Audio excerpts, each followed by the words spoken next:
আমরা আমাদের দ্বিতীয় প্রতিযোগী দলের কাছে শুনলাম মার মার কাট কাট, সমাজে এরকম কথা সবসময় শুনে থাকি।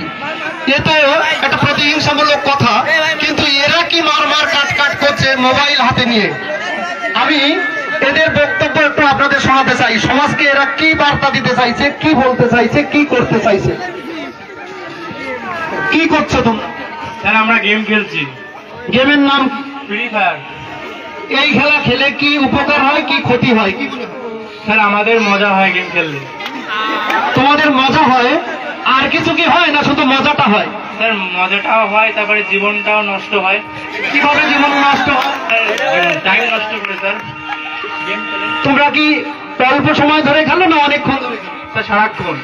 সারাক্ষণ খেলো? একটা মানুষ সারাক্ষণ ঘুমাতে পারে না, খেতে পারে না, তোমরা সারাক্ষণ খেলা করো? বাহ, কি করো? স্যার টাইম নষ্ট করে গেম খেলি। তোমরা এখন কি কাজ করছো? স্যার আমরা এখন গেম খেলছি। তোমাদের পরিচয়টা কি? Sir gamer. স্যার ছাত্র।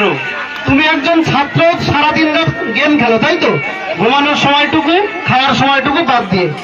আচ্ছা, এই খেলে তোমার এতদিন পর্যন্ত খেলা করে কি অভিজ্ঞতা হলো সেটা যদি একটু সমাজকে বার্তা দাও।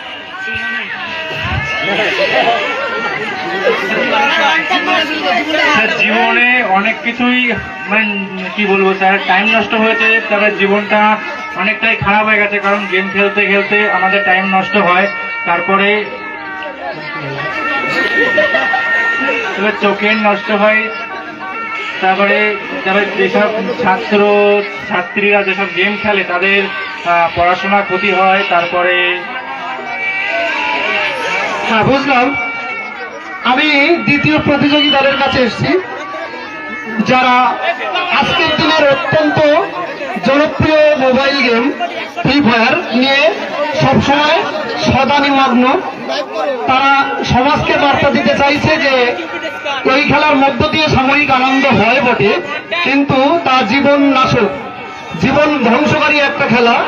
তাই ওদের বক্তব্য অনুযায়ী এই খেলা থেকে সমাজের যুব সমাজকে বেরিয়ে আসার জন্য ওরা একটা আবেদন জানাতে চাইছে, এমনই একটা বক্তব্য বোঝা গেল।